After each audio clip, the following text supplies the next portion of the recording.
ছেলেপুলের এখন আর মাকে দরকার হয় না গো দিদি ভাই, ওরা এখন বড় হয়ে গেছে বুঝলে।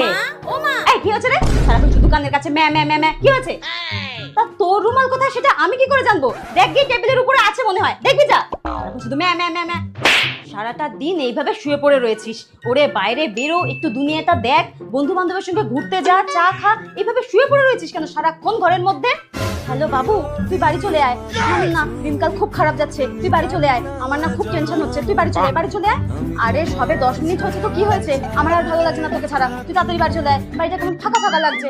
কি রান্না করছো মা? আলু ভেন্ডির তরকারি। উফ, ধুর, একটু মাছ মাংস করতে পারো না? মহারানী সবসময় মাছ মাংস ছাড়া মুখে রোচে না। আলু ভেন্ডির তরকারি করছিস, চুপচাপ খিলে নিবি, আর নইলে উপোস করে থাকবি। যা যা। কি রে তোরা সবসময় এরকম ডায়েট নাকি ব্যাং ছ্যাং করিস? কোথায় এখন তোরা মাছ মাংস ডিম এখন রাক্ষসের মতো খাবি? না, শশা টক দই এসব খাচ্ছিস। চল মাছ মাংস রান্না করেছি, খাবি চল।